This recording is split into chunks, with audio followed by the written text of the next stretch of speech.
같이 찬송하시겠습니다. 322장 찬송가 322장 세상의 헛된 신을 거리게 찬송합니다.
장 찬송 들으시고 3월 첫째 주 드리도록 하겠습니다. 찬송가 20장.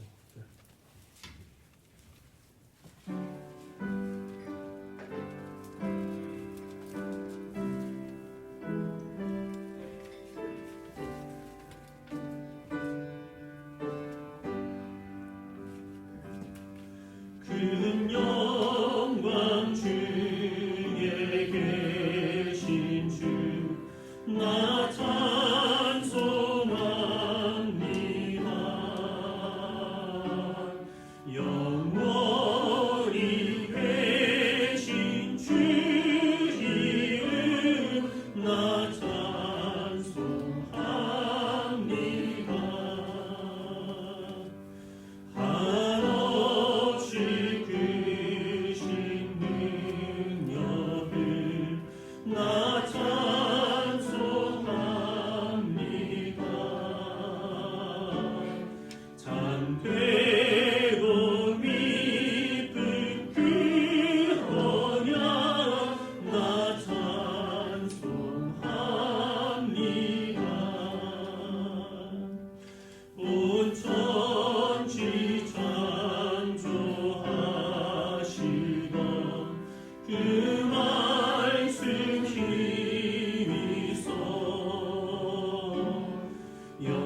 위하여서 우리 묵상으로 기도하겠습니다.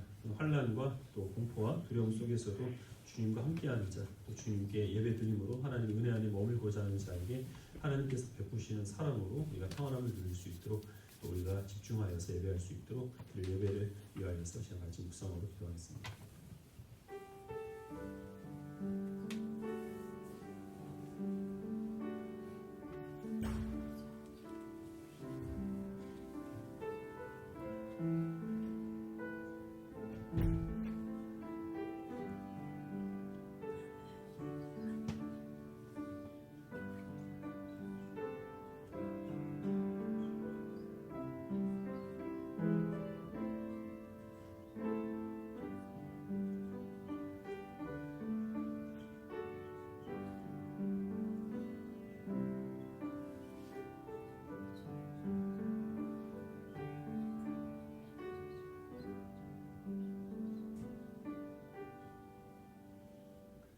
하나님, 세상의 험한 풍파 가운데서도 또 많은 혼란과 두려움 속에서도 우리가 하나님을 예배하는 주의 백성이라는 우리의 본분이 잊지 않고 이 자리에 발걸음 인도하여서 예배하는 우리의 그 직분을 지킬 수 있도록 역사해 주시는 하나님 감사를 드립니다.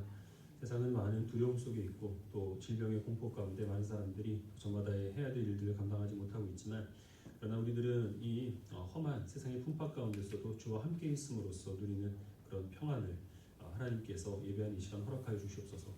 또 우리가 이런 혼란의 시대에 어떤 마음을 품고, 그리고 또 어떻게 또 지혜롭게 또 처신하고 세상을 바라봐야 할지 하나님께서 말씀을 통하여 우리에게 지혜를 주시옵시기를 간절히 간구하고 원합니다.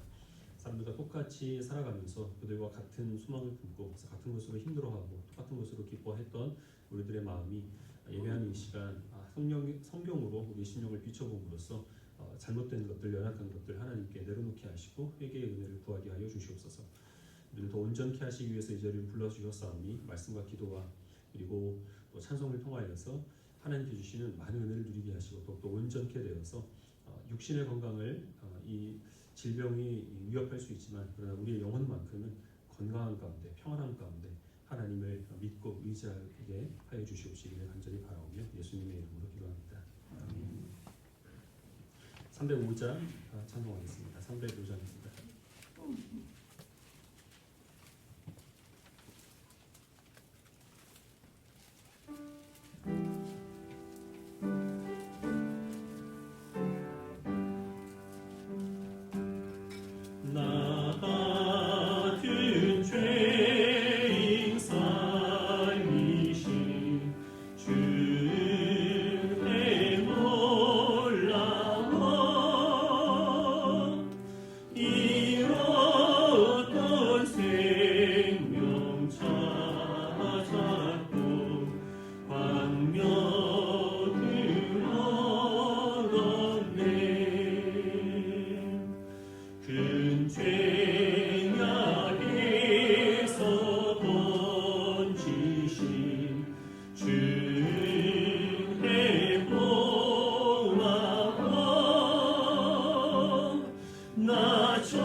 성시교도 교도문 52번 시편 119편 말씀을 기록하겠습니다. 교도문 52번 시편 119편입니다. 청년이 무엇으로 그의 행실을 깨끗하게 하리까? 주의 말씀만 지킬 따름이니이다.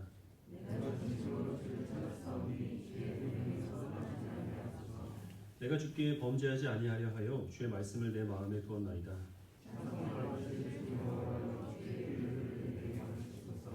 내가 주의 법도들을 작은 소리로 읊조리며 주의 길들에 주의하며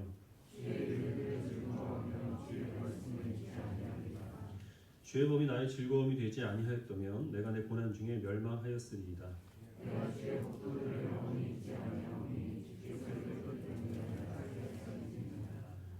나는 주의 것이오니 나를 구원하소서. 내가 주의 법도들만을 찾았나이다.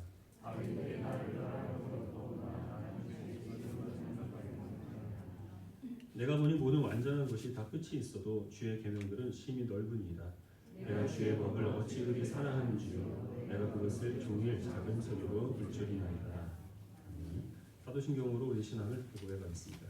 전능하사 천지를 만드신 하나님 아버지를 내가 믿사오며 그의 아들 우리 주 예수 그리스도를 믿사오니 이는 성령으로 잉태하사 동정녀 마리아에게 나시고 본교 빌라도에게 고난을 받으사 십자가에 못 박혀 죽으시고 장사한 지 사흘 만에 죽은 자 가운데서 다시 살아나시며 하늘에 오르사 전능하신 하나님 우편에 앉아 계시다가 저리로서 산자와 죽은 자를 심판하러 오시리라.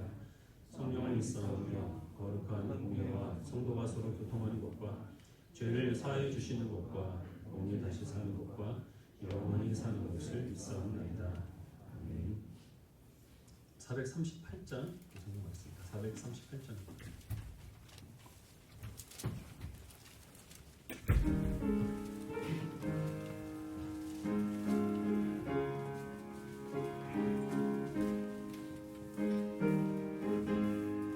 내 영혼이 흠총 입어 중한 죄짐 벗고 보니 슬픔 많은 이 세상도 천국으로 화하도다. 할렐루야 찬양하세. 내 모든 죄 사함받고 주 예수와 동행하니 그 어디나 하늘나라. 주의 얼굴 뵙기 전에 멀리 외던 하늘나라. 내 맘속에 이루어지니 날로 가깝도다. 할렐루야 찬양하세. 내 모든 죄 사함받고 주 예수와 동행하니 그 어디나 하늘나라. 높은 산이 거친 들이 조막이나 궁궐이나 내 주 예수 모신 그 어디나 하늘나라. 할렐루야 찬양하세. 내 모든 죄 사함받고 주 예수와 동행하니 그 어디나 하늘나라. 이 시간에 같이 몇 가지 기도 제목에 따라서 간절히 기도하시되 작은 소리로 기도하겠습니다. 하나님께서 이런 재난들을 허락하여 주신 때는 또 분명한 승리가 있을 터인데 그런 이 비극적인 일들을 통하여서도 주님의 선한 뜻을 이루시를 하나님의 섭리가 과연 우리들에게 무엇을 가르치고 있는지를 지혜롭게 분별하게 해달라고 기도하시고 이를 통하여서 우리 모든 믿는 그리스도인들이 하나님께서 베풀어 주신 많은 은혜 자유롭게 숨쉴 수 있고 가고 싶은 곳에 가고 만나고 싶은 사람을 만날 수 있는 자유, 같은 믿음을 가진 지체들이 모여서 또 예배할 수 있는 신앙의 자유가 얼마나 값지고 귀한 것인지를 다시 한번 되새겨서 그런 것들을 당연히 여기지 아니하고 정말 기쁜 마음으로 충만하게 누리고 또 하나님께 감사할 수 있는 그런 기회가 되게 해달라고 기도하시고 이 일을 통하여서 신천지와 같은 그런 악한 세력들이 자신들의 그 무기력함을 인정할 수 있도록 그래서 그 가운데 사로잡힌 많은 영혼들이 또 자유함을 얻을 수 있도록 위해서 기도하시고 또 이 질병으로 인해서 고통당하고 있는 우리 이웃들을 위해서 기도하겠습니다. 하나님께서 속히 치유의 은혜를 베풀어 주셔서 건강하게 회복되게 하시고 더 이상 사망자가 나오지 않도록 역사해 주시고 이 사태가 신속히 진정될 수 있도록 모든 은혜를 구하시고 이것 때문에 생업에 많은 피해를 받고 계신 분들이 계실 텐데 하나님께서 그런 모든 우리들의 피해에 대해서 값진 것으로 보상해 주실 그날을 바라보는 믿음 가운데 인내하게 해달라고 이시간같이 각자의 믿음을 위해 또 세상을 위해서 교회를 위해서 같이 함께 우리 간절하지만 작은 목소리로 기도하도록 하겠습니다. 살아계신 하나님 아버지, 주의 은혜와 또 하나님 베푸시는 많은 사랑을 우리가 충만하게 누리고 있었지만 하나님보다 우리 눈이 어두워서 우리가 어떤 만족과 기쁨을 누리고 있었는지를 헤아리지 못했을 때가 있음을 하나님 고백합니다. 당연히 우리가 마음껏 숨쉬고 가고 싶은 곳에 가고 내가 만나고 싶은 사람을 만나지 못하고 하나님 그것을 억울하게 여기고 또 이 주의 몸의 교회에서 같은 믿음을 가진 지들이 모여 예배하고 하나님을 찬송하는 것 하나님 그런 것들이 얼마나 귀한 것인지 알지 못하고 그럴 수 있는 기회가 있었음에도 불구하고 하나님 오히려 그것을 짐으로 여겼던 그런 우리들의 죄 앞을 다시 한번 돌아오게 됩니다. 하나님께서 잠들어 있는 우리 모든 그리스도인들의 영혼을 깨워주시고 정말 아버지 우리들이 하나님의 복된 주의 백성으로서 아직 어떤 자유와 은혜와 사랑을 누리고 있는지를 돌아보게 하여 주시고 그런 모든 주의 베풀어 주신 혜택들을 귀하게 여기고 하나님 주 앞에 사용할 수 있도록 역사해 주시옵시기를 하나님 간절히 간구하고 원합니다. 살아계신 하나님 지금 이 질병으로 인하여서 많은 사람들이 고통 중에 있습니다. 하나님 속히 이 사태가 진정될 수 있도록 역사해 주시옵소서. 백신이 개발되게 하시고 가장 확산되지 않게 하여 주시고 또 아버지 하나님 이 일을 책임지고 있는 위정자들과 의뢰인들이 하나님의 힘과 능력과 지혜를 더하여 주시옵소서. 막아주시고 잠잠케 하시고 회복되도록 역사해 주시옵시기를 간절히 간구하고 원합니다. 아버지 하나님 그 죽음 중에 있어서 죽음의 공포 가운데 있는 이 이웃들을 하나님 불쌍히 여겨주시고 아버지 하나님 그들의 영혼을 그들의 육신을 하나님께서 건져주시옵소서. 이 일을 통해서 신천지가 무력화될 수 있도록 역사해 주시고 하나님 그곳에 사로잡혀 있는 많은 어리석은 영혼들 하나님 불쌍히 여겨주시사 우리의 자유함을 누리도록 주님께서 은혜와 공의와 사랑을 베풀어 주시옵시기를 하나님 간절히 간구하고 원합니다. 주님 은혜 베풀어 주시옵소서. 살아계신 하나님 아버지 또 아버지 하나님 우리 지체들 가운데 이것들 때문에 아버지 생업에 지장을 받고 있는 지체들이 있습니다. 아버지 하나님 경제적으로 어렵지 않도록 하나님께서 은혜를 베풀어 주시고 하나님께서 또한 모든 선한 것으로 갚아주실 터인데 그런 과정까지 잘 인내하고 그리고 하나님의 뜻을 기다리면서 소망 중에 주의 모든 베풀어 주시는 사랑과 그리고 은혜들을 아버지 충만히 누릴 수 있도록 주님이 도우시고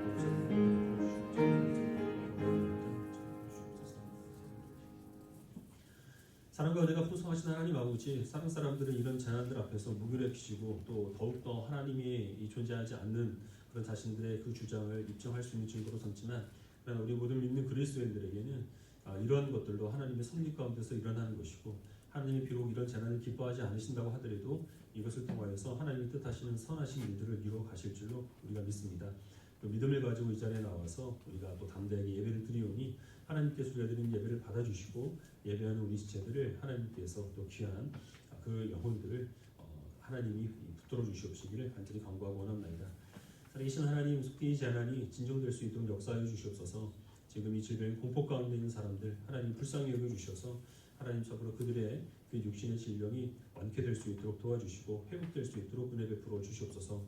또 신천지가 아버지 이 일을 통하여서 자기의 정체를 드러내고 있는데 그곳에 사로잡힌 영혼들 하나님께서 불쌍히 여겨주시사 일로 인하여서 신천지가 분해되게 하시고 그 사로잡혀 있던 영혼들이 자유를 누릴 수 있도록 역사해 주시옵시기를 간절히 간구하고 원합니다. 하나님 아버지 또 이 일로 인하여서 우리 그리스도인들 가운데 많은 생업의 지장을 받고 있는 사람들이 있습니다.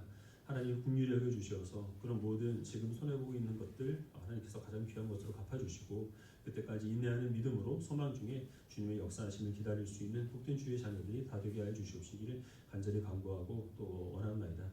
하나님 그동안 우리가 또 자연스럽게 누려왔던 많은 은혜 그리고 또 마치 내 몫인 것처럼 여겼던 그런 하나님의 사랑 그런 것들에 대해서 다시 한번 생각해 볼 수 있는 그런 기회를 갖습니다.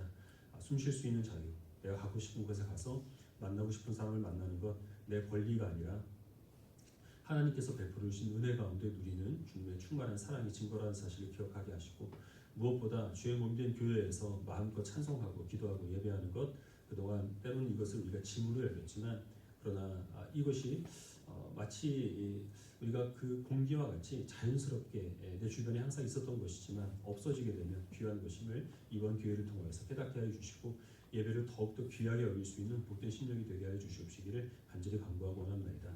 이 위에 있는 모든 예배 순서도 하나님께서 주장하여 주셔서 폭풍 가운데 있다 하더라도 주님과 함께 하심으로 말미암아 드리는 충만한 평안으로 우리를 인도하여 주시옵시기를 간절히 바라오며 예수님의 이름으로 기도합니다. 아멘.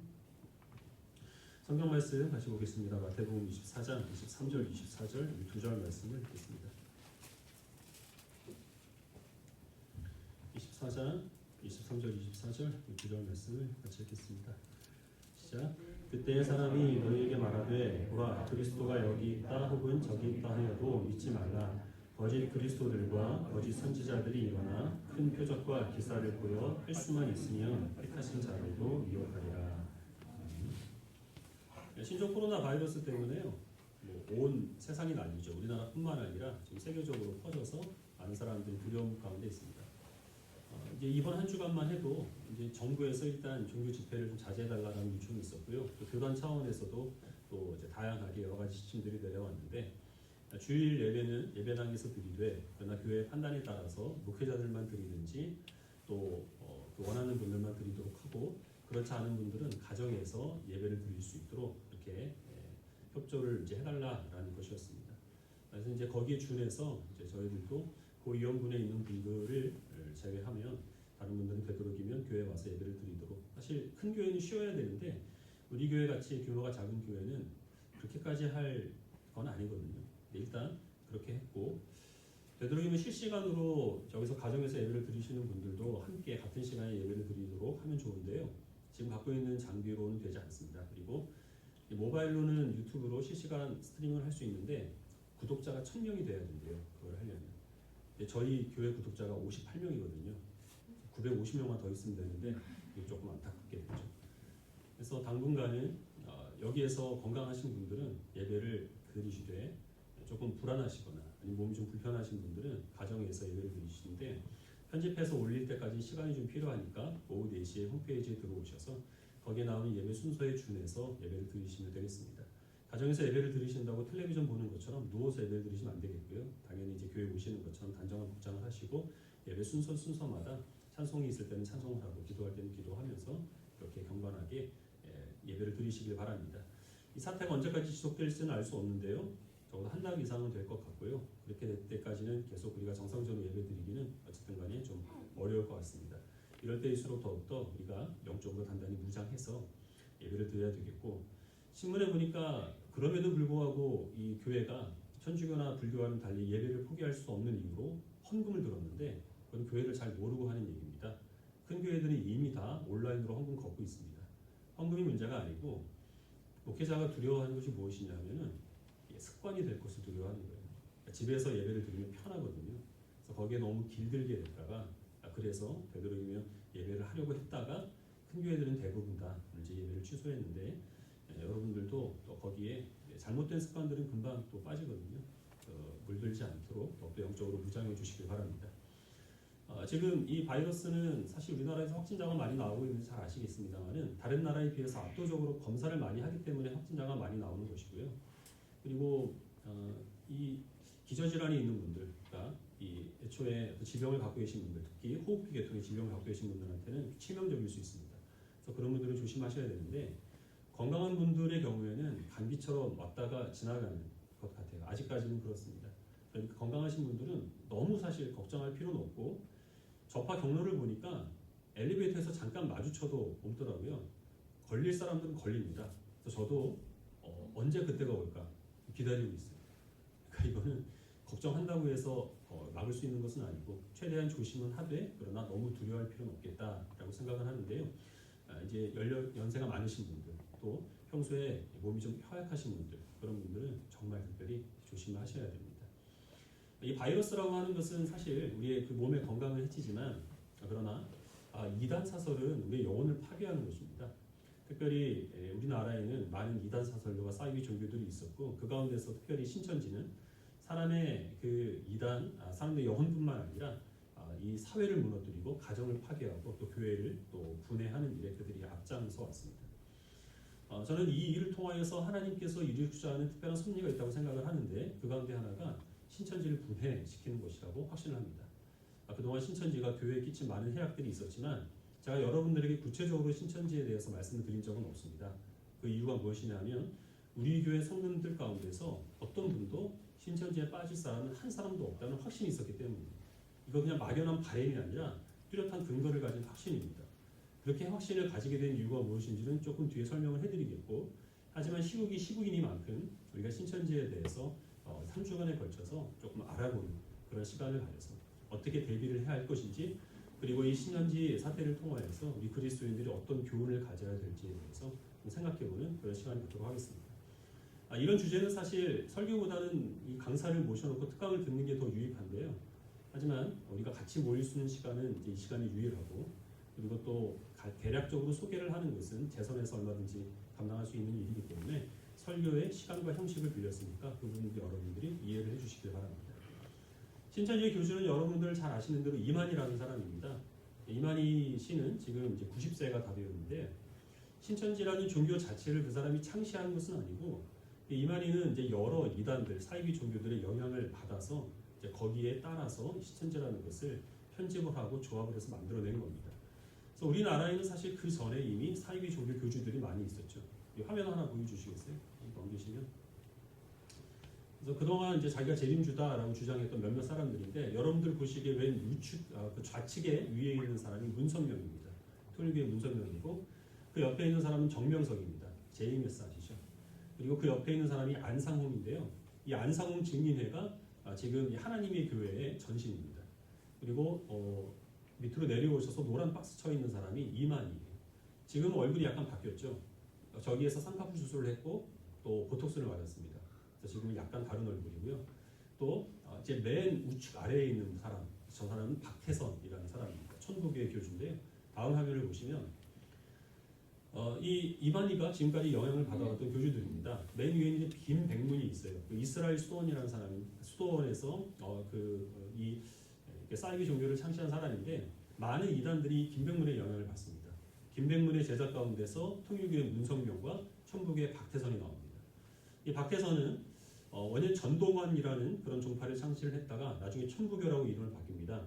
신유의 은사가 있어서 많은 사람들을 고치는 일을 명성을 높이다가 추종자가 많이 따르게 되니까 천부교라고 하는 자신만의 종단을 이제 창시하게 된 거죠. 정말 많은 사람들이 따라서요, 많을 때는 80만에서 100만 정도의 그런 교세를 자랑하게 됩니다. 근데 그 많은 사람들을 전국의 5곳에 공동체를 만들어서 거기에서 자급자족하는 그런 생활을 하게 했습니다. 그 공동체 안에는 공장도 있었고 학교도 있었습니다. 그 공동체의 이름이 신앙촌이에요. 이 박태선이 자기가 하나님이다라고 주장을 했고, 예수는 마귀다라고 선언을 했는데, 이 하나님이라고 주장했던 박태선이 죽고 나니까 점점 교세가 하락을 했습니다. 그래서 지금은 이 간장과 스타킹을 만드는 신앙촌이라는 브랜드만 겨우 남아있는 상태였습니다. 이만희는 20대 때에 이 질병 치료를 목적으로 이 박태선의 천부교에 입교를 하게 됩니다. 그리고 약 10년 동안 거기에서 종교 생활을 하다가 거기에서 나와서 그때 당시에 이제 18세인 어린 교주였던 유재열이 만든 장막선전에 합류를 하게 돼요. 이 유재열이라는 사람은 지금 가수 싸이의 장인입니다. 그 유재열이의 장막성전은 이제 과천에서 시작을 했는데 약 5,000명 정도의 성도를 모아서 역시 마찬가지로 거기서 공동체를 형성을 했습니다. 그랬다가 이제 점점 이 쇠퇴하게 되는데요. 1969년에 시한부 종말론을 주장했다가 무산이 되죠. 그리고 그 다음에 여러 번 재판을 겪게 되면서 법정에 서게 되면서 유재열은 내가 모든 것을 다 내려놓고 좀 더 제대로 된 신학을 공부하기 위해서 떠나겠다. 그래서 외국으로 떠나게 됩니다. 그리고 그 교회는 오평원라는 사람에게 물려주게 되고, 그 오평원은 그 장막성전을 이 합동 측에 다시 교단으로 가입을 해서 우리가 정상적인 교회로 전환을 하겠다라는 선언을 하게 됩니다. 거기서 반발해서 나온 사람들이 구인회, 백만봉 이런 사람들인데, 이만희는 장막성전에 있다가 그 구인회 그리고 백만봉 그런 사람들을 또 쫓아서 여러 이단들을 전전해 나가게 됩니다. 그리고서 1983년에 내가 새로운 종교를 창시해야 되겠다. 지금까지 배운 것들을 한번 써먹어 봐야 되겠다. 이게 돈이 된다라는 것을 알고 이 신천지 예수교 증거 장막 성전이라는 그런 신흥 종교를 이제 창시하게 됩니다. 신천지의 성지는 과천이죠. 장막 성전이 시작했던 과천을 자신들의 성지로 삼습니다. 신천지는 사실 안양에서 시작을 한 거거든요.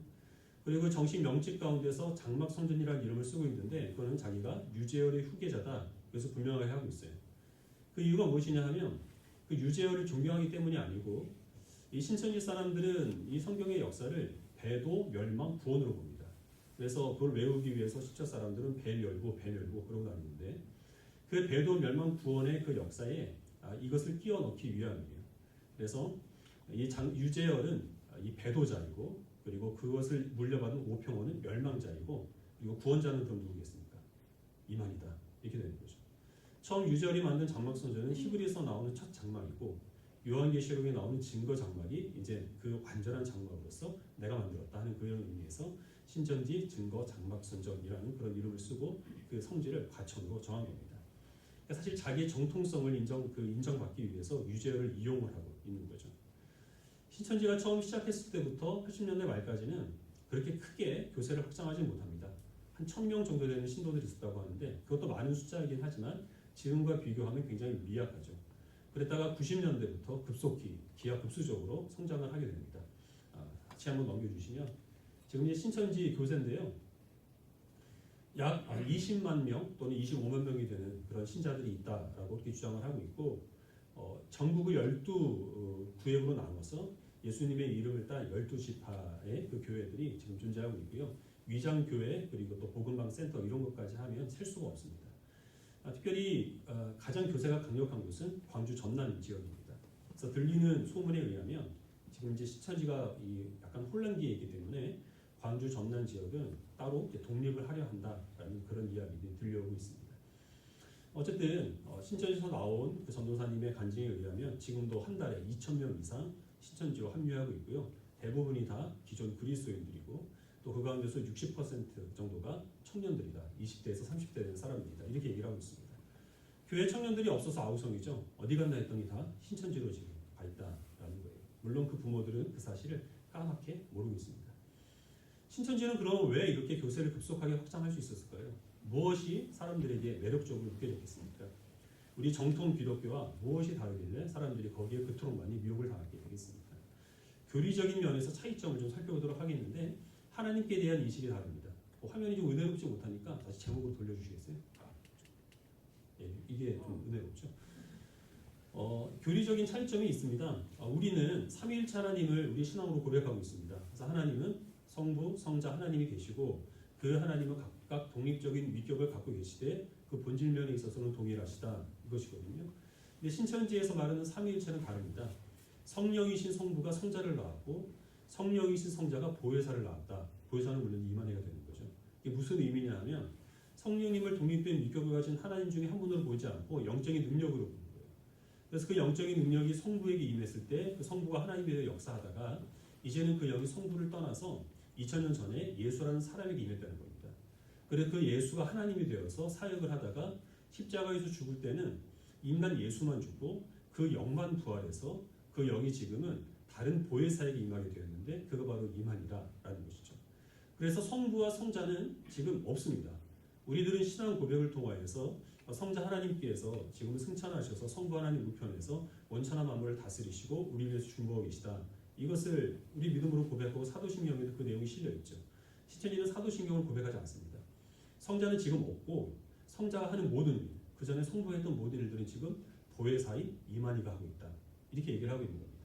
이건 물론 단일신론이라고 하는 굉장히 오래된 이단에서 비롯된 그런 생각인데 거기에 많은 사람들이 또 미혹되고 있는 것이고 성령께서 지금은 이 보혜사에게 임했기 때문에 성경에 나오는 다양한 그런 좋은 호칭들은 이만희가 다 같았습니다. 구원자, 이긴 자, 새 요한, 보혜사. 보혜사는 사실 돕는 자라는 예수님께서 성령님을 따로 부른 별칭인데요. 그것을 이만희는 자기를 부르는 호칭으로 사용하고 있는 거예요.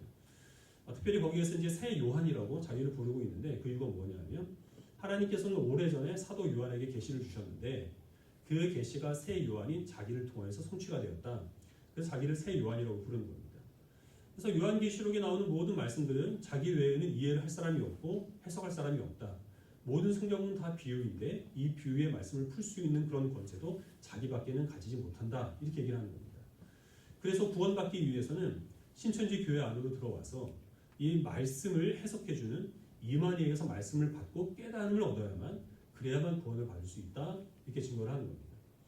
그렇게 해서 신천지 안에 교회에 들어온 그 사람의 수가 14만 4천이 되었을 때 하늘에 있는 순교자 영 14만 4천이 그 각 사람의 육체 가운데 임하게 되고 그렇게 되면 24만 4천의 그 성도들은 영생 불사의 몸이 된다는 겁니다. 그래서 영원히 죽지 않고 부귀 영화를 누리는 그런 사람이 된다는 거예요. 근데 지금 14만 4천이 넘었죠.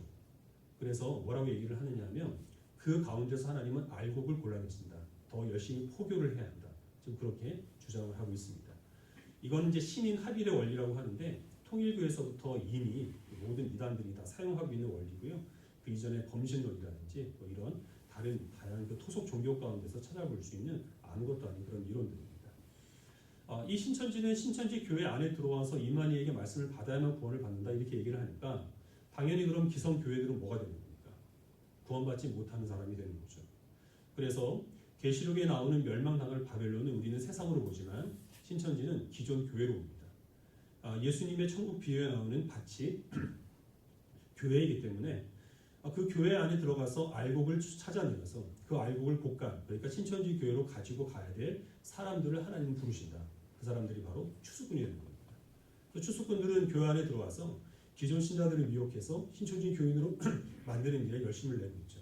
목이 칼칼한 거 보니까 올 것이 온 것 같은데?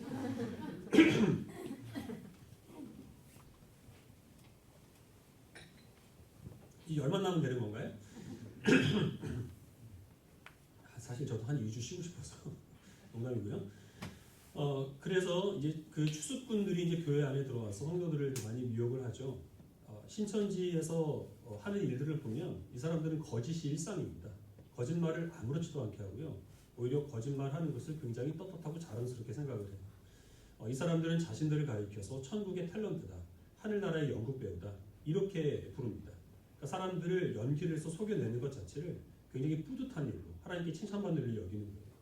왜냐하면 사람을 속여서 신천지 교인으로 미혹하는 게 이 사람들에게 있어서는 영혼을 구원하는 일이고 14만 4천 안에 들어서 영생 불사의 몸이 되는 것이기 때문에 거짓말하는 것에 대해서 이들은 아무런 죄책감이 없습니다.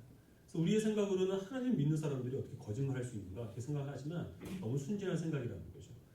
그래서 이 사태를 어떻게 해결하기 위해서 신천지 교회 협조를 얻는다. 이건 있을 수가 없는 일입니다. 이 사람들 절대 협조 안 합니다. 지금까지 이 신천지의 교리들을 정말 간략하게 말씀을 드렸는데 여러분들이 보시기에 이게 성경적이고 또 논리적이어서 충분히 사람들이 매력을 느낄 만하다. 정말 나도 설득될 것 같다. 이런 생각을 가지시나요? 그렇지 않습니다. 이 교리들은 이 이만희가 지금까지 거쳐온 그런 이단들의 교리들을 편집해놓은 것에 불과하기 때문에 굉장히 허접하고 허점이 많아요. 그럼에도 불구하고 사람들이 신천지에 넘어가는 이유는 교리가 좋아서가 아니라 그들이 사용하는 가장 큰 무기, 이 비유풀인데 이 비유풀이라고 하는 것은 성경에 나오는 한 단어를 다른 본문에 나오는 같은 단어로 연결을 해서 엉뚱한 그림을 만들어내는 겁니다. 이 부분에 대해서는 다음 주에 말씀을 드리도록 하겠는데 여기에 한번 빠지게 되면 헤어나지를 못한다고 해요. 근데 이 비유풀이로 사람들을 이끄는 것이 이들의 목적인데 당장 처음 보는 사람한테 가서 내가 성경을 가르쳐주겠다, 성경 공부하자, 내 비유풀이를 들어봐라 이렇게 얘기하면 다 도망가죠.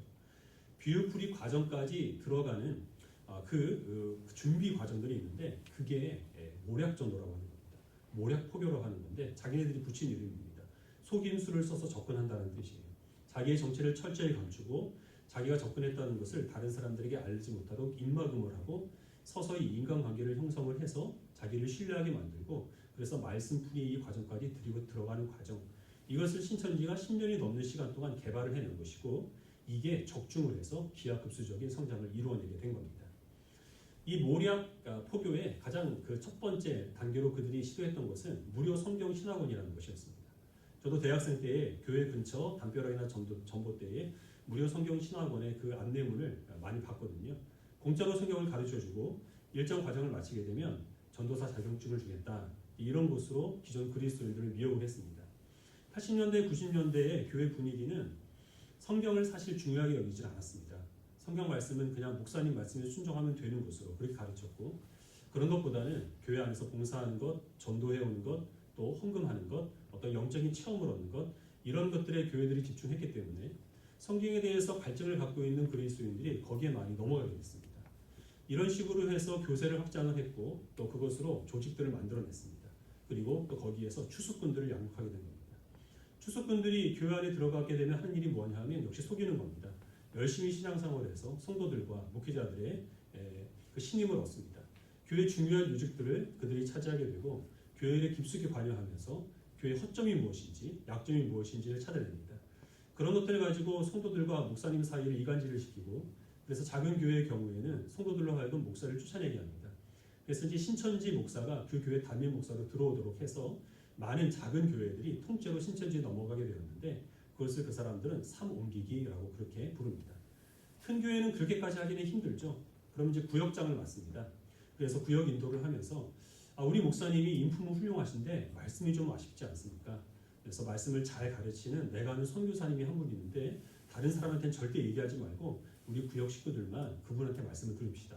이렇게 얘기를 해가지고 신천지에서 파견 나온 그런 강사한테 비유풀이를 듣고 그렇게 해서 한 구역이 통째로 신천지에 넘어가게 되는 그런 일들이 많이 있었습니다. 이것 때문에 교회가 정말 큰 피해를 입게 됐거든요.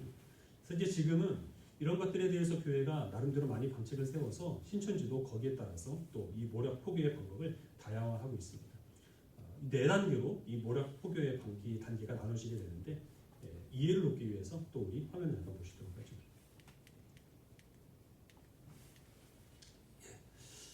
네 단계 중에서 첫 번째 단계는 미혹이라고 하는 건데요. 신천지 사람들이 쓰는 말로 밭갈이라고 하는 겁니다. 여기에는 이제 특별히 형태를 지정할 수 없을 정도로 많은 방법이 동원됩니다. 요즘에는 문화센터 같은 것을 많이 사용한다고 해요. 그래서 꽃꽂이를 가르쳐준다, 네일아트, 캘리그라피 그런 것들, 외국어 아니면 또 악기 강습 그런 것들을 가르쳐주겠다라고 해서 이 지속적으로 접촉을 하고 사람들의 연락처를 받아낸다고 합니다. 특별히 이제 젊은 사람들한테는 그림 같은 거를 태블릿 PC에 이제 보여주면서 심리 테스트를 해주겠다. 검사 결과를 나중에 알려줄 테니까 연락처를 달라. 아니면 설문조사를 하고 그 설문조사에 대해서 또 나중에 연락할 일이 있으니까 또 연락처를 달라. 이런 식으로 해서 이제 접근을 합니다. 그렇게 해가지고 이제 어떤 인과관계를 형성을 하게 되면 그러면 그 목표 대상자가 이 포교 대상자가 생기는 거죠. 한 사람의 포교 대상자가 있으면 신천지 4-5명이 거기에 달라붙어가지고 그 사람에 대한 정보를 캐낸다고 해요. 그래서 그 사람이 지금 어떤 문제를 안고 있는지 또 무엇을 필요로 하는지 그래서 거기에 따라서 맞춤 전략을 이들이 구사를 한다고 합니다. 예를 들어서 가정적으로 어떤 어려운 문제가 있다라고 하면 가정 문제에 대한 전문적으로 상담해 주는 사람이 있는데 너한테만 무료로 해준다고 하니까 내가 그 상담사를 소개해 주겠다라고 해서 신천지 교회를 이제 연결을 해주는 거죠. 외국어를 공부하고 싶어하는 학생들한테는 외국어를 잘하는 신천지 교회를 강사로 소개를 시켜주고 있고요. 또 도인 모략이라고 하는 것이 있습니다. 이 사람들이 쓰는 말로. 뭐냐 하면은 젊은 사람들한테는 탈호점을 봐준다고 하고 나이 있는 분들한테는 사주를 풀어준다라고 얘기를 해서 이미 사전 정보를 다 입수를 했기 때문에 무슨 문제가 있는지를 알잖아요. 근데 마치 점을 쳐서 알아야 되는 것처럼 그렇게 자기를 신임하도록 만드는 그런 전략을 구사하고 있다고 하는데 한 가지 안타까운 것은 그레이스원들도 점을 쳐준다 하는 말에 그렇게 많이 미혹이 된다고 합니다. 이렇게 해서 자기를 철저하게 신뢰하게 만들고 또 자기에 대해서 감사하는 마음을 갖게 되겠죠. 특별히 그리스도인들은 정말 저 사람이 나를 위해 주는구나. 저 사람은 하나님께서 나를 위해 보내주신 하나님의 사람이구나 하는 그런 생각을 갖게 된다고 합니다. 여기에서 좀 방지하기 위해서는 이제 방지책들이 좀 나오는데 여러분들이 참고를 하시고 이제 뭐냐 하면 세상에 공짜가 없잖아요. 근데 어떤 사람이 자기한테 특별히 뭔가 혜택을 베풀어 준다라고 하면 일단 의심을 해보라는 것이고 이런 혜택을 받는다는 사실을 다른 사람들에게 알리지 말라라고 하면 100% 신천지라는 겁니다. 그래서 그 다음에서 차단을 해야지 깊이 들어가면 들어갈수록 빠져나가기 어렵다라는 겁니다. 그렇게 해서 자기를 철저하게 신뢰하게 만들면 그 다음부터는 같이 우리 성경을 읽어보지 않을래? 같이 우리 기도하지 않을래? 이렇게 신앙적인 것으로 끌고 간다고 하는 거예요. 물론 많은 사람들이 여기서 거부하겠죠. 하지만 그리스도인들이라고 한다면 미안해서 그래서 그럼 몇 번 가볼까? 이렇게 되는 거고 신앙생활을 내가 조금 게을리하고 있는데 이번 기회를 통해서 말씀과 좀 기도에 열심을 내야겠다라고 하면 그래 성경 공부 같이 하자 이렇게 수락을 한다는 겁니다. 그래서 가는 것이 이제 두 번째 단계인 복음방이 됩니다. 복음방이라고 하는 것은 신천지 간판을 전혀 내걸지 않고 신천지라는 사실을 드러내지 않고 은밀하게 모이는 곳이고요. 여기에서는 깊은 것을 배우지 않습니다. 신천지 교리를 배우는 게 아니라 일반 교회에서 하는 성경 공부와 거의 비슷한 것을 배우게 되는데 주로 여기에서 하는 것이 이 신뢰 관계를 유지하는 것이에요. 여기에서 이제 그 몇몇 사람들이 같이 공부하게 되는데 사실은 한 사람만 초신자이고 거기에서 서로 처음 본 것처럼 모른 척하고 있지만 나머지 사람들은 다 신천지입니다. 이 사람들이 잎사귀라고 불러요. 바람잡이 하는 사람들이죠. 분위기를 조성하는 것인데요. 그런 사람들이 계속 격려하고 또 정말 천사처럼 모든 것을 빼어줄 것처럼 그렇게 잘해주고 어려운 문제 있다라고 하면 손잡고 울면서 기도하고 이런 식으로 해서 어떤 유대 관계를 마련하게 됩니다. 그리고 여기에서 약 2, 3개월 정도 이 성경을 공부하면서 그 사람이 어떤 사람인가 하는 간을 보게 되는데 그래서 이 사람이 말씀에 대한 열심이 있고 또 좀 신천지로 넘어가게 될 가능성이 있다라고 생각을 하면 이제 센터로 데려가게 됩니다. 다음까지 넘어가시면 역시 센터도 자기네들이 신천지라는 사실을 드러내지 않습니다. 그리고 이 과정이 마칠 때가 되면 그때야 비로소 우리가 신천지다라는 것을 드러내게 되는데 그때가 되면 이미 이 깊이 빠져서 헤어나올 수 없는 그런 상황이 된다는 거예요. 바깥에 신천지라는 어떤 간판도 걸지 않고 있기 때문에 신천지에서 자기네들의 그 교회 그 목록을 제출을 할 때 복음방하고 이 센터는 감췄습니다. 왜냐하면 그거를 내놓게 되면 지금 거기서 열심히 밭을 갈고 있는 그런 사람들이 이제 다 자기네들이 신천지라는 사실을 알게 되니까 그래서 내놓지 않고 이런 것들은 그리스도인들이 찾아 나설 수밖에 이제 없는 거죠. 이 센터로 들어가기 굉장히 어렵습니다. 처음에 면접을 보는데요. 면접을 보는 이유가 이단을 걸러내기 위함이다. 이단이 이단을 조심하고 있는 거죠. 이렇게 얘기를 하고 또 복사비를 요구를 합니다. 한 6만 원에서 7만 원 정도 내라고 하고 그 다음에 일주일에 4번 모입니다. 월, 화, 수, 목 한 번 모이면 3시간씩 6개월이 넘도록 교육을 받습니다. 굉장히 속된 말로 빡세죠. 타이트해요. 시험을 보게 되는데 전체 주관식 문제 중에 80점 이상 받지 않으면 이 과정을 수료할 수 없습니다. 다시 들어야 되는 거예요. 과정. 제가 여러분들에게 우리 교회 성도 가운데서는 신천지에 빠질 성도는 한 사람도 없다고 확신한다고 말씀을 드렸죠. 왜냐하면 여러분들 중에서 이런 열심을 가지고 말씀을 알고자 하는 분들은 제가 알기로는 한 분도 없기 때문에 그런 확신을 가지는 거예요. 사실 대부분 2단계에서 밭갈이 했던 사람들이 떨어져 나가고 이 센터에 들어간 사람 중에 수료하는 사람은 약 10%밖에 되지 않는다고요. 근데 그 남은 사람들이 한 달에 2,000명이라고 하니까 얼마나 많은 사람들이 지금 복음관과 이 센터에서 이 미혹을 당하고 있는 것이겠습니까? 서서히 이제 신천지의 교리들을 가르치고 이 복음방에서는 나중에 비유풀이에 들어가게 되는데 말씀드린 것처럼 이 비유풀이에 한번 들어가게 되면 지금까지 몰랐던 성경을 자기가 알게 되는 것 같은 느낌, 어떤 새로운 깨달음을 얻는 것 같은 느낌, 이제 그런 것 때문에 헤어날 수가 없게 된다고 합니다. 그래서 완전히 이 과정을 마치게 되면 우리가 신천지다라는 사실을 밝히게 되고 시험을 통과하게 되면 이제 그때는 신천지 교회를 다닐 수가 있게 됩니다. 그 다음 단계를 보시면 그걸 이 사람들은 6월이라고 해요. 완전히 넘어갔다라는 거죠. 신천지 교회는 철저히 회원제입니다. 지문 찍고 들어가야 하고요. 자기 정해진 자리가 있고 8주 이상 빠진다 그러면 제명입니다. 한 번 제명당하면 다시 입교할 수 없습니다. 다시 구원받지 못하고 영원히 멸망하게 되는 거죠. 이 신천지 교인이 되면 이제는 그때부터 해야 될 일이 정말 많습니다. 1년에 한 사람 이상 전도하지 못하면 100만 원이 넘는 벌금을 내야 돼요. 그리고 예배 드리는 모습 보시면 알겠지만 무릎 꿇고 앉아서 1시간 넘게 말씀을 겸손하게 받아야 한다고 그렇게 예배를 드려야 되고 9층 건물인데 이 신자들은 엘리베이터를 이용할 수가 없습니다. 그렇게 열심히 이 신앙생활을 하고 교단에 어떤 행사들이 있으면 다 동원돼서 거기에 출동을 해야 됩니다. 가장 큰 행사가 이만희 생일인데요. 4시간에서 5시간 정도 그렇게 행사가 진행되는데 카드 섹션 같은 것을 해야 되기 때문에 자리를 뜰 수가 없습니다. 그래서 미리 그 안내문에 성인 기저귀를 차고 와라. 화장실 못 간다. 이렇게 공고를 할 그런 정도라고 해요. 그렇게 해서 이 사람들이 그 열심히 이제 신앙생활을 하고 또 거기에 이제 매여서 살아가게 되죠. 신천지 교인으로 그들이 신앙생활을 하고 있지만 다른 사람들에게는 절대 신천지라는 사실을 알리지 않습니다. 이렇게 그들이 열심히 신앙생활하는 이유가 무엇이겠습니까? 만약에 우리 교회가 이런 식으로 운영을 하면 여러분들 버티겠습니까? 우리 자식들부터 나갈 거예요. 제 아이들부터 당장 교회를 박차고 나갈 겁니다. 그럼에도 불구하고 이들이 끝까지 버티는 이유가 무엇이겠습니까? 몇 가지 이유를 들 수 있는데 하나는 인간관계입니다.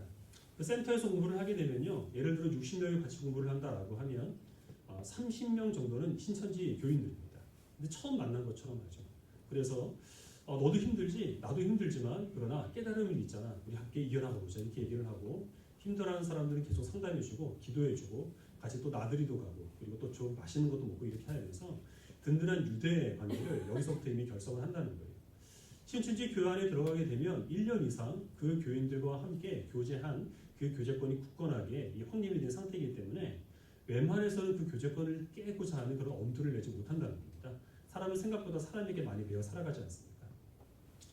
두 번째 이유는 이 비유풀입니다. 말씀드린 것처럼 그 비유풀에 한번 빠지게 되면 다른 성경 말씀은 너무나 밋밋하고 또 어떤 은혜도 없는 것을 여기기 때문에 그 비유풀이만 계속해서 추구하게 된다는 것이고요.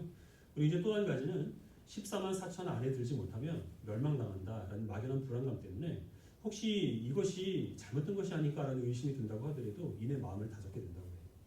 하지만 그것만으로는 이 한 달에 2천 명이라는 사람들이 신천지로 넘어가는 이유, 우리나라 전체 인구 가운데 지금 200명이 이와 같은 신앙생활을 하는 그런 이유를 설명할 수가 없죠.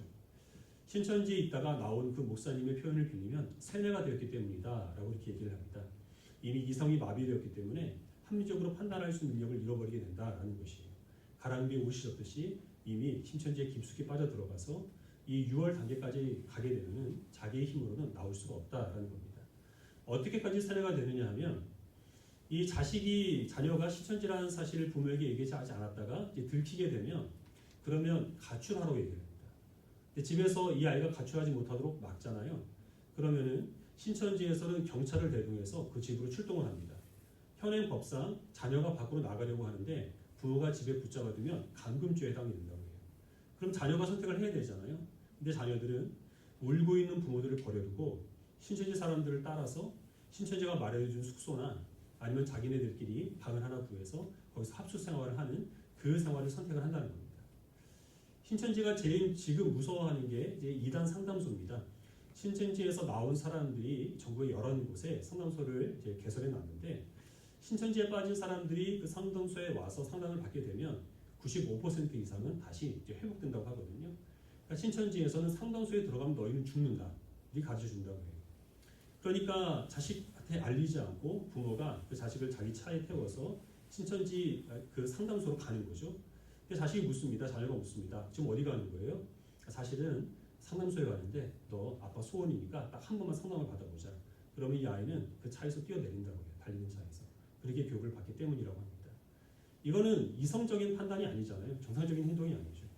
그러면 신천지에 빠진 사람들이 과연 이성이 마비된 사람들인가? 뭔가 모자란 사람들인가?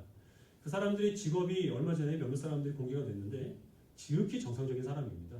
좋은 학벌 가진 사람도 있고 또 좋은 직업 가진 사람들도 많이 있어요. 평상시 생활은 정상적으로 하지만 이 종교에 관한 한, 이만희에 관한 한 이성이 마비되는 겁니다.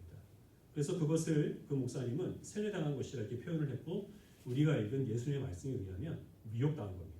오늘 말씀 가운데 24절 말씀만 다시 보도록 하죠.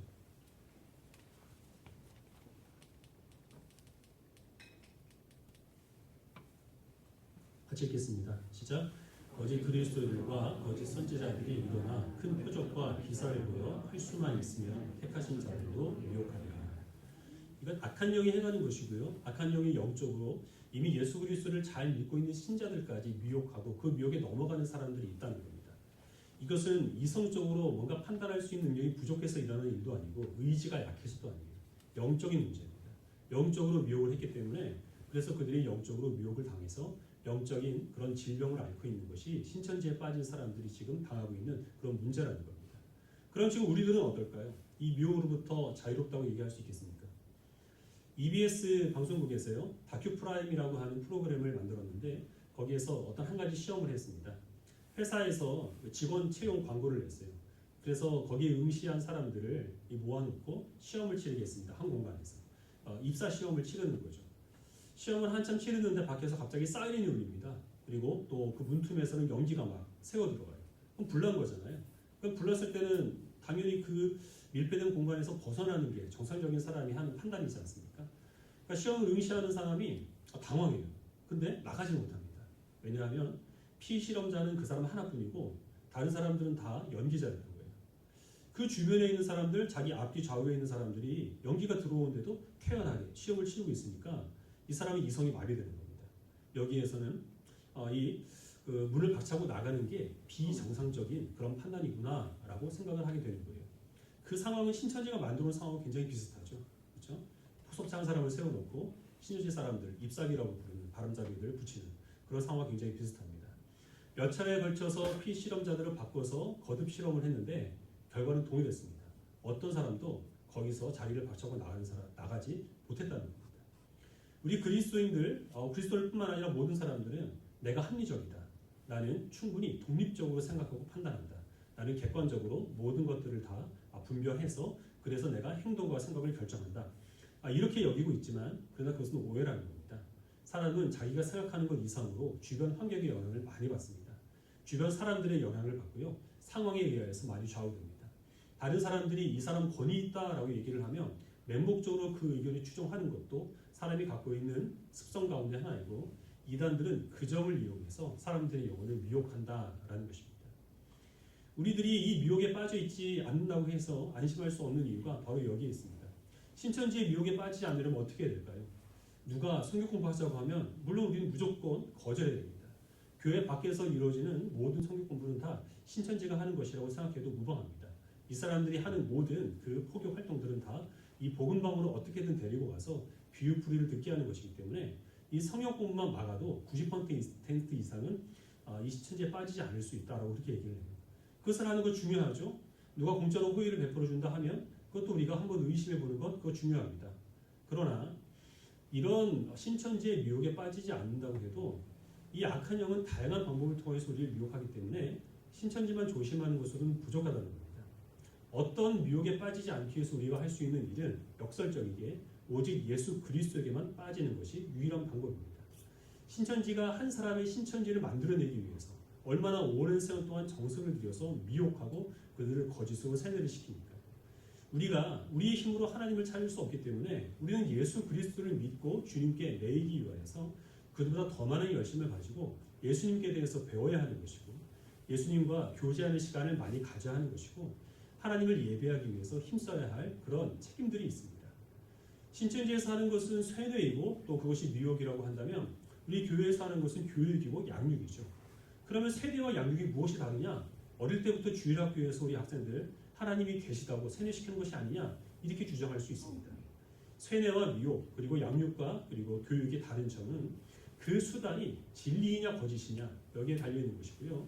그 양육 과정을 거친 사람의 삶 속에서 드러나는 열매가 거짓과 탐욕인지 그렇지 않으면 진실과 그리고 우리가 지난주에 말씀 통해 배운 것과 같이 내가 물된 동산이 되어서 하나님께서 베푸시는 그 은혜들을 나누고 섬기는 일에 힘쓰는 것인가 하는 것으로 드러나는가 이것을 통하여서 분별할 수 있다라는 것입니다. 여러분들은 지금 어디에 매여 있고 무엇에 빠져 살아가고 있습니까? 예전에 믿거나 말거나라는 프로그램이 있었죠. 지구상에서 일어나는 일 중에서 정말 이해할 수 없는 일들, 어떤 기이한 사람이 행하는 일들, 이제 그런 것들을 이제 탐사하는 그런 프로그램이었는데 우리나라가 한번 나온 적이 있다고 해요. 저는 본 적은 없는데 우리나라가 나오게 된 이유가 무엇이냐면 야간 자율학습 때문에 그렇답니다. 아시아에 있는 어떤 나라는 오전 8시부터 밤 10시까지 청소년들을 교실에 모아놓고 공부만 시킨다고 합니다. 믿거나 말거나 말이죠. 이렇게 했다는 거예요. 저희 때는 그게 당연한 것이었거든요. 안 하는 사람이 이상한 사람이었던 겁니다. 밖에서 보기에는 너무 비이성적이고 너무 비인간적인 차사였다라는 거죠. 신천지라고 하는 그런 그 깊은 우물에 빠지지 않았다고 하더라도 모든 사람들은 어차피 자기만의 우물에 빠져 살아갈 수밖에 없습니다. 그 환경이 전부인 줄 알고 그 우물 안에서 바라보는 하늘이 온 세상인 줄 알고 그러고 살아갈 수밖에 없어요. 그 누구도 자기의 그 물에서 빠져나와서 모든 것들을 내다보고 객관적으로 판단할 수 있는 능력을 가진 사람은 한 사람도 없습니다. 무엇인가에 빠져야 하고 무엇인가에 매여 살아간다고 한다면 우리 그리스도인들은 당연히 예수 그리스도께 빠지고 예수님께 매여 살아가야 하지 않겠습니까? 신천지에 빠지지 않았다고 하더라도 넓은 길을 걷는 세상 사람들과 같이 영원하지 못한 것, 진실되지 못한 것, 예수님과 아무런 상관도 없는 것, 물질을 쫓고 명예를 쫓고 당장 자기가 누릴 쾌락과 즐거움만을 추구하는 그런 사람들은 사실 정도만 다를 뿐이지 신천지에 빠져 살아가는 사람들과 그렇게 크게 다를 바가 없다는 것입니다. 우리가 해야 될 것은 더욱더 우리의 길이요 진리요 생명이 되신 예수 그리스도께 매여 있는 것입니다. 우리를 사랑하시는 예수님께 깊이 빠져 살아가는 것이 어떤 영적인 미혹으로부터 우리의 영혼을 가장 안전하게 지키는 그 귀한 길이라는 사실을 기억하시고 주님께 매여 살아가는 그리스도인들이 되시기를 바랍니다. 하나님만이 위하여 살아감으로 영혼의 안전을 누리시는 모든 복된 그리스도인들이 되시기를 주님의 이름으로 축원합니다. 기도하겠습니다. 살아계신 하나님, 지금도 문을 사자와 같이 말리는 우리의 영혼을 호시탐탐 노리고 있고 이전에 신천지라고 하는 세력이 그 정체를 드러냈습니다. 우리가 알지 못하는 사이에 아직 드러내지 않은 그런 우리의 영혼을 미혹하는 세력들에게 우리가 얼마나 미혹되어 있는지 우리 자신을 돌아보게 하여 주시옵소서. 하나님과 상관없는 것, 예수 그리스도의 구원의 길 외에 다른 만족과 구원을 우리들에게 이야기하는 것들, 넓은 길을 걷는 세상 사람들과 같이 물질과 명예와 자기의 만족과 쾌락과 인간의 애정을 쫓아 살아가는 그런 모든 사람들은 다 한결같이 자기만의 우물에 빠져서 하나님과는 상관없이 살아가는 미혹된 영혼인 줄 압니다. 살아계신 하나님, 우리들에게 믿음과 지혜를 주셔서 우리로 하여금 예수 그리스도께 든든히 매여 있게 하여 주시옵시기를 간절히 간구하고 원합니다. 주님만을 의지하게 하시고 하나님께서 보여주시는 것만 소망으로 삼게 하여 주시옵소서. 주님께 붙들린 자가 되어서 우리 영혼의 안전을 누리는 모든 나눔과 섬김의 교회 복된 백성들이 되게 하여 주시옵시기를 간절히 바라오며 예수님의 이름으로 기도합니다.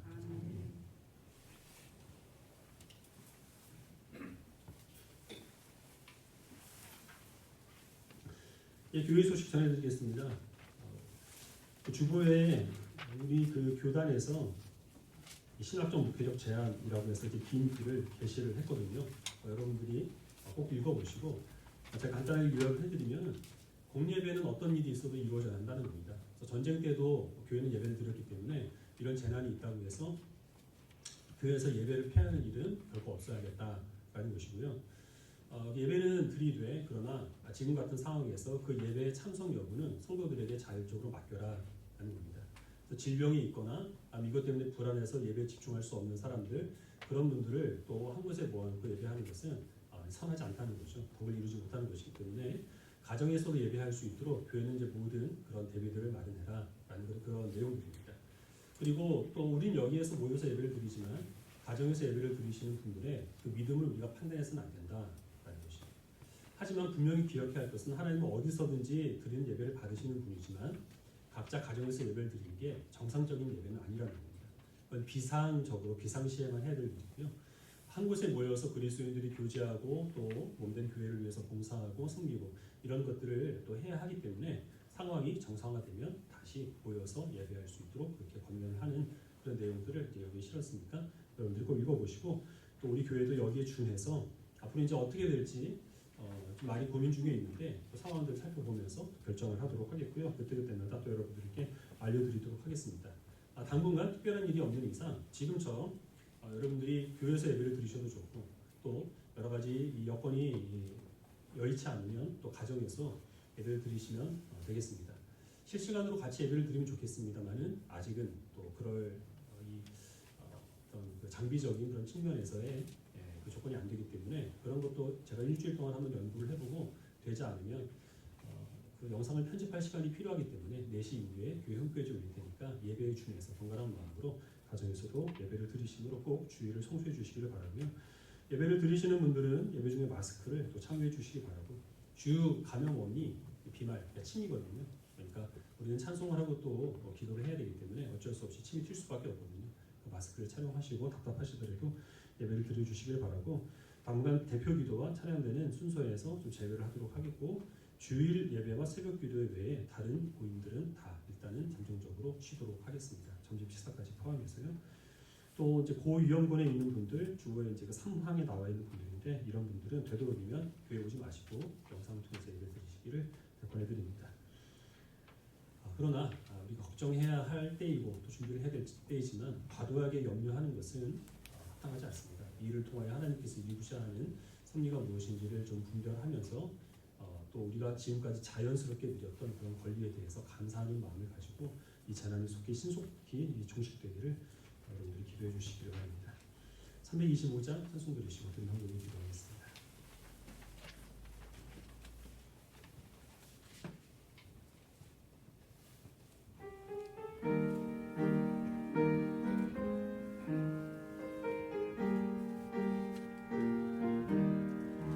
예수가 함께 계시니 시험이 오나 겁없네 기쁨의 근원 되신 예수를 위해 삽시다 날마다 주를 섬기며 언제나 주를 기리고 그 사랑 안에 살면서 딴 일로 가지 맙시다 이 세상 사는 동안에 주 이름 전파하면서 무한한 복 낮추신 예수를 위해 삽시다 날마다 주를 언제나 주를 기리고 그 사랑 아래 살면서 딴 길로 가지 맙시다. 이 세상 친구 없어도 예수는 나의 친구니 불의한 일을 버리고 예수를 위해 삽시다. 날마다 주를 섬기며 언제나 주를 기리고 그 사랑 아래 살면서 딴 길로 가지 맙시다.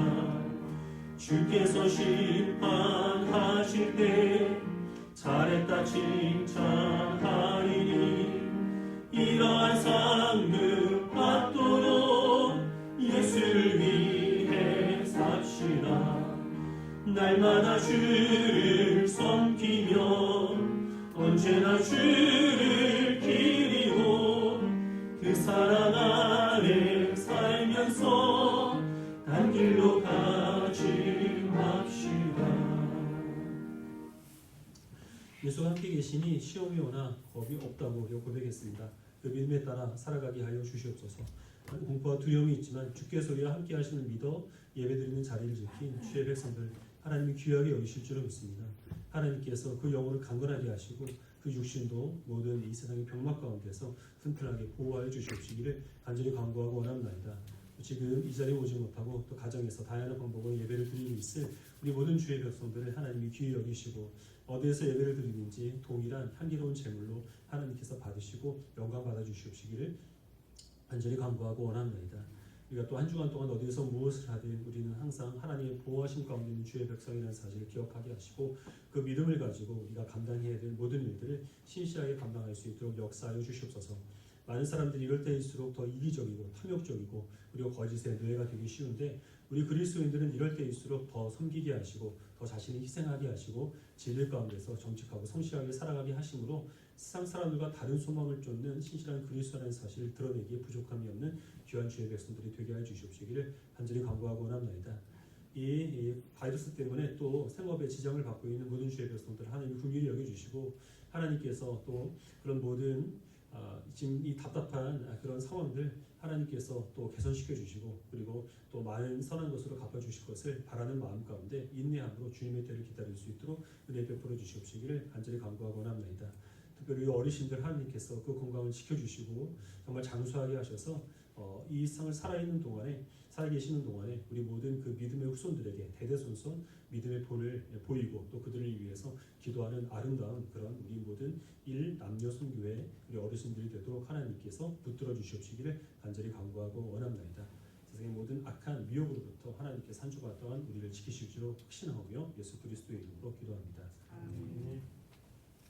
주 예수 그리스도의 은혜와 하나님의 사랑하심과 성령님의 보호하심이 여기 모든 주의 백성들 각자 가정에서 또 예배를 드리고 있을 하나님의 권속들 모든 가정 주의 몸된 교회에 지금부터 영원까지 함께 있을지어다. 아멘.